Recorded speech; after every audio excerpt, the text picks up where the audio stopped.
No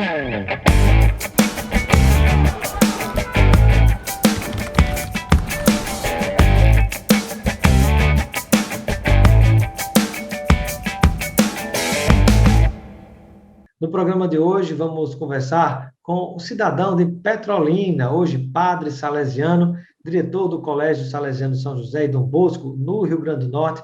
Conosco o padre Ilmário Pinheiro, que também é formado em filosofia, e conosco vai falar a respeito de educação. Seja bem-vindo, padre Ilmário, ao nosso Espaço Cidadão. Olá, Robson, muito obrigado pela acolhida. É uma satisfação estar aqui para este diálogo, para crescer nessa conversa. Bacana, seja bem-vindo. E eu inicio a nossa entrevista, né, pedindo que o senhor possa compartilhar um pouco conosco o seu conhecimento a respeito de educação. Né? Quando a gente pensa em educação, né, sobretudo a educação dos jovens, né, qual é o papel que ela tem na formação desses jovens que ajudam a construir o nosso futuro? Esse é um tema largo, né? Porque quando nós falamos de educação, nós falamos de algo global. A educação ocorre de diversas formas. Quando nós vamos fazendo recortes, vamos especificando as faixas etárias, nós vamos encontrando elementos particulares. Quando nós falamos de juventude, ou melhor, de juventudes, nós falamos de uma complexidade. Então, vou fazer aqui um recorte da colaboração que a educação escolar pode fazer hoje para essa formação, especificamente nesse cenário pandêmico, diante de tudo que nós vemos, né? Diante de tudo que nós experienciamos neste tempo difícil. Penso que a educação escolar, ela pode favorecer e muito aquilo que é caro para nós, sobretudo nesse tempo, o estudo científico. Ou seja, nós reafirmamos, nesse momento, o quanto a ciência é importante. E a ciência não se faz de um dia para o outro. A ciência não se faz apenas com bom senso. A ciência não se faz apenas com boa vontade. A ciência se faz com formação de qualidade, com dedicação, com pesquisa, com aquisição de competências e habilidades. E se nós pensarmos para esta faixa etária, a escola é um lugar privilegiado de formação, de introdução aos estudos científicos, à forma científica de pensar.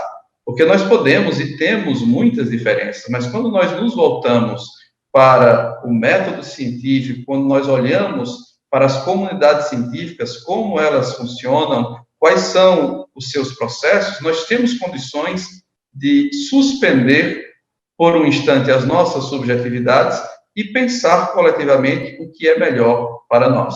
Portanto, eu destaco isso como um fator fundamental da escola. A escola é um espaço privilegiado para iniciar o jovem cientificamente.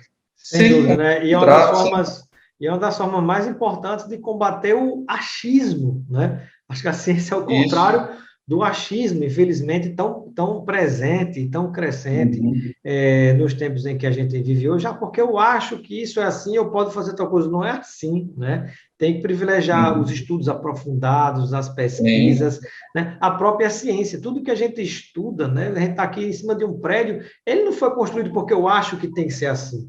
Tem ciência na construção do prédio, tem ciência entre nós aqui conversando, entrevistando de lugares tão longe e tão diferentes um do outro, né? Então, tudo isso vem com base, não no eu acho, mas em muito estudo, né? Que vem a partir desse primeiro pilar, que é a formação da educação, né? Claro, e inclusive a ciência, ela nos permite diálogos profundos. Porque quando eu vou adquirindo conceitos próprios de uma comunidade científica, eu vou criando também autoridade para falar a respeito daquilo.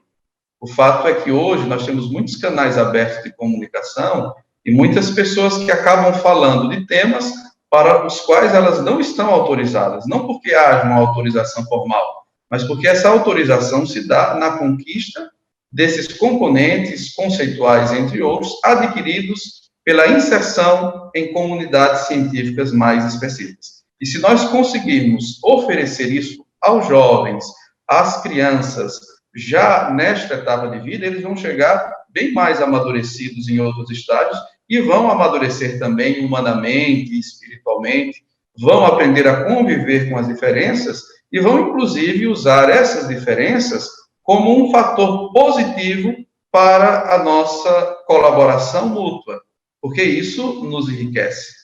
Sem dúvida, Padre Mário, e veja como é importante que os jovens percebam isso, porque é algo que está presente, né, muitas vezes, essa desinformação, em todos os setores, de pessoas que não têm autoridade para falar sobre determinados assuntos, nem autoridade, nem conhecimento. Você vê muito, por exemplo, em redes e mídias sociais, das mais diversas, pessoas que não são nutricionistas falando em dicas de nutrição, pessoas que não são médicos falando em coisas que não deveriam falar na área de saúde, né? Mas é porque eu acho. E como essa pessoa, às vezes, tem muitos seguidores, acaba influenciando o comportamento dessas pessoas. Na política, do mesmo jeito, quando você vai para determinadas áreas, né, as pessoas que nem têm uma formação naquela área começam a falar sobre aquilo, né? E, lamentavelmente, criando esse mar de inverdades, de mentiras, de fake news que a gente vive, né? Que atinge todos os setores. Né? Por isso é muito importante que realmente o jovem se conscientize dessa importância. Né? E eu até pergunto, né, padre, qual é, no seu entendimento, por exemplo, a diferença entre instrução e educação, onde talvez entre aí nessa resposta a diferença do que é o papel da família, o papel da escola, né, e o papel da sociedade, das religiões na formação do jovem. Uhum. Vou tentar responder a pergunta conjuntamente, né? A família é a primeira responsável, né? Pela educação, inclusive, ela, a priori, que escolhe a escola, o colégio, onde a criança ou o jovem irá estudar e se desenvolver, sobretudo, intelectualmente. A família precisa acompanhar o jovem, precisa despertar no jovem virtudes que são fundamentais para que a escola consiga trabalhar o crescimento desse aluno, desse educando. Quando nós falamos de família, nós falamos em uma instituição, nós estamos falando em um lar que perdura. A família continua na convivência com aquela criança, com aquele jovem. A escola toma uma parte nesta formação. A escola tem um recorte, diríamos assim, que é fundamental, mas que não pode abrigar toda a formação.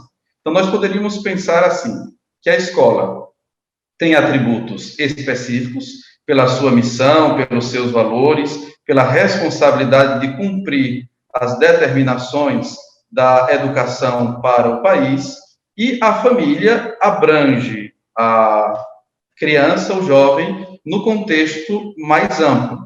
Mas há questões que são próprias da família e que não devem ser transferidas para a escola. Até porque a escola acolhe não só este ou aquela aluno e aluna. A escola abrange um grupo em suas diferenças e a escola dará aquilo que lhe é próprio dentro das suas prescrições. Por isso, essa colaboração mútua é fundamental, porque a escola atenderá o conjunto e analisará e acompanhará particularidades. Isso com o amparo e a presença da família. Para isso é preciso ter uma confiança mútua entre família e escola e é preciso, sobretudo, que a comunicação seja facilitada. Ou seja, não é possível que a família não saiba qual é o projeto da escola, qual é a sua orientação, o que é que a escola pede. Ao mesmo tempo, não é possível que hoje a escola, e isso também nós voltamos para a ciência, não é possível hoje que uma escola e, em consequência, os seus educadores não conheçam a realidade juvenil, não conheçam as configurações sociais do seu contexto específico, ou seja, todos esses fatores que podem colaborar para uma formação integral do cidadão. E onde entra o papel das religiões e do próprio Estado, das instituições, né, fora a escola, fora a família, né, nesse contexto de formação da juventude. O senhor, como padre, diretor do Colégio Salesiano, né, que tem também uma formação na filosofia, tem, sem dúvida, essa visão mais ampla também. Certo. Bom, a religião, ela parte de uma ideia, de uma concepção antropológica do ser humano. Então, vamos falar do cristianismo. A religião parte do pressuposto de que os seres humanos são criados por Deus, ou seja, eles não são acidentes do percurso histórico, eles são frutos do desejo de Deus, ou seja, eles possuem uma história, eles têm uma missão. E só esta base antropológica já oferece a possibilidade de despertarmos para diversos atributos do ser humano. Ou seja, o ser humano nasce livre, o ser humano possui uma dignidade, ele precisa ser respeitado, eu preciso olhar para os outros não como oponentes, mas como irmãos, eu preciso considerar a diversidade. Veja, são todos conceitos, são todos atributos que nascem dessa concepção antropológica. Ou seja, eu não sou apenas um animal no mundo, eu pertenço à humanidade. E a humanidade é fruto da criação divina.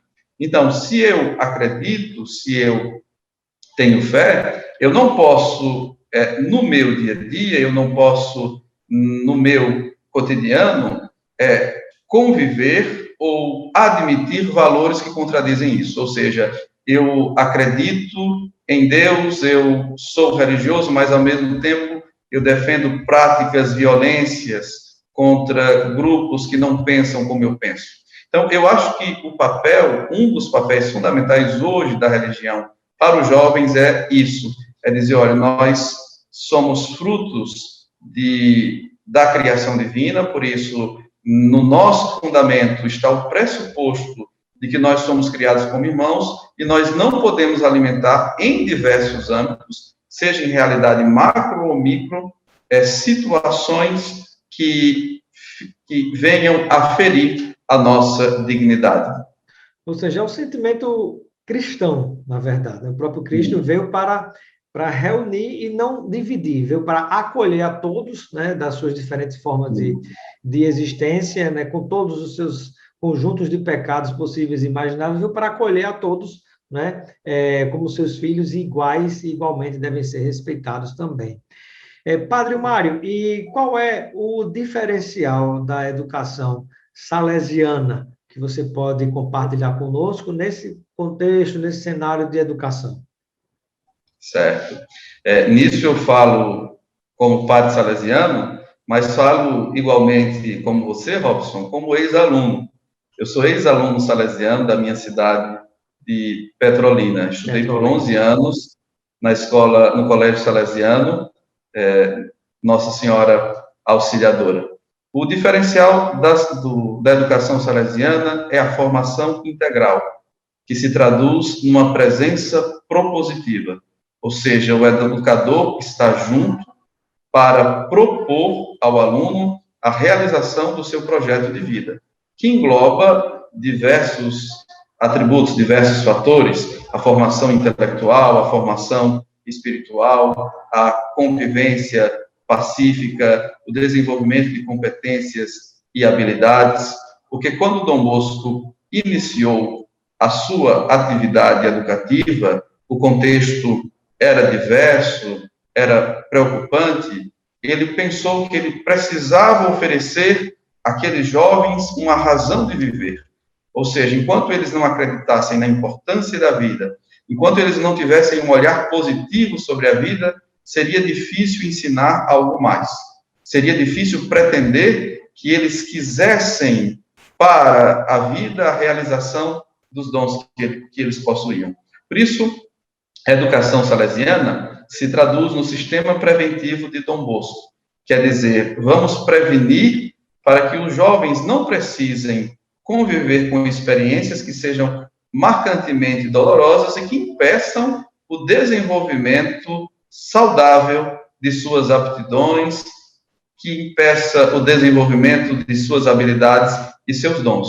Ou seja, nós vamos favorecer aquilo que é necessário, nós vamos, nos diversos âmbitos da educação formal, no âmbito da formação religiosa, nós vamos propor situações, nós vamos propor estudos que deem a essas crianças e jovens as condições de se desenvolverem, ou seja, prevenindo a entrada, prevenindo a inserção em situações que possam atrapalhar, que venham a obstruir a concretização do seu projeto de vida.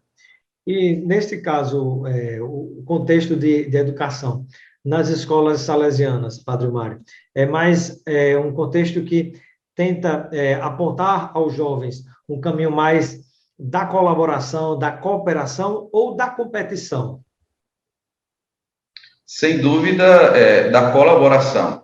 Até porque está comprovado que a colaboração é um importante meio de crescimento, também intelectual. Ou seja, quando eu colaboro, quando o conhecimento não é individual, mas está inserido num grupo, numa comunidade, ele pode crescer, porque assim trabalha também a ciência, por meio de comunidades, de pessoas que expõem os seus estudos e que são confrontadas, que revisam, e a partir disso conseguem crescer.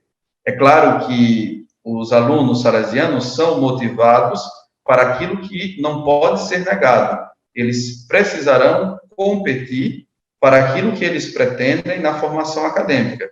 E isso também é observado, sem, contudo, criar um clima de inimizade entre aqueles que estão ao redor ou entre aqueles que serão, no presente ou no futuro, essas pessoas com as quais eu precisarei me submeter a qualquer tipo de exame para alcançar o que eu pretendo. Portanto, fundamental isso, é uma preparação sólida, mútua, que passa também por esse empenho colaborativo e que prepara o jovem para viver essas situações futuras, de modo próximo ou mais distante, de uma forma mais razoável. Padre Mário, e quando a gente pensa, por exemplo, na colocação dos jovens que são oriundos de uma formação nas escolas salesianas, pensando especificamente agora no caso do salesiano do Rio Grande do Norte, né, que congrega Dom Bosco, e também o salesiano São José, que já está há 85 anos, né, com a sua presença no Rio Grande do Norte. O que é que o senhor pode compartilhar conosco em termos de resultados de Enem, de presença nas universidades, de aprovação desses jovens para os diversos cursos que eles pleiteiam? Eu começo dizendo, não falando da realidade mais próxima, mas falando de gerações passadas, que a salesianidade está distribuída aqui no Rio Grande do Norte. Em diversos lugares onde passamos, nós encontramos ex-alunos salesianos que fizeram um excelente caminho acadêmico e profissional. Mais recentemente, os últimos resultados nos animaram. Nós tivemos mais de 100 aprovados no SISU, ou seja, uma aprovação significativa, uma aprovação que vem num tempo, diríamos, de insegurança, que se deve a todo o caminho escolar feito com o apoio da família, mas não podemos esquecer do heroísmo dos nossos professores, educadores, alunos e alunas no ano passado, quando tiveram, de um dia para o outro, que se reinventar, que sair de um formato presencial para o remoto, que perdurou por um bom tempo, e diante de todo o cenário, tiveram de permanecer com ânimo e com dedicação. É claro que a rede salesiana já estava preparada, porque o uso de materiais digitais, lousa digital, todos esses investimentos se concretizaram com maior força agora diante dessa necessidade. Mas com esta nova configuração, os colégios salesianos puderam garantir, como foi comprovado, o resultado expressivo dos nossos alunos e alunas que estão em festa e que alguns, inclusive, ainda estão colhendo, já que o processo do SISU ainda não está terminado, alguns estão, inclusive, colhendo ainda resultados. mas de antemão eu digo isso, que nosso resultado é satisfatório, nosso resultado nos agrada, nos anima e nos faz parabenizar toda esta comunidade educativa que não sucumbiu diante desta dificuldade recentemente vivida. Muito bem, eu quero agradecer a participação do diretor dos colégios salesianos São José e Dom Bosco, né, do Rio Grande do Norte, padre Ilmário Pinheiro. Seja sempre bem-vindo ao nosso Espaço Cidadão e eu deixo um momento final para suas despedidas junto a todos aqueles e aquelas que nos acompanham nesse momento. Eu quero agradecer essa oportunidade, esse diálogo que muito enriqueceu a minha formação, inclusive o meu entendimento sobre a educação salesiana, e dizer a você, Robson, e a tantos outros que nos assistem, que não existe ex-salesiano, que uma vez salesiano, sempre salesiano.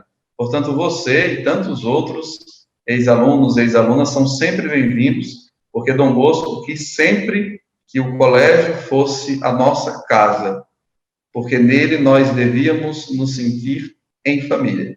Então, esta é também a sua família.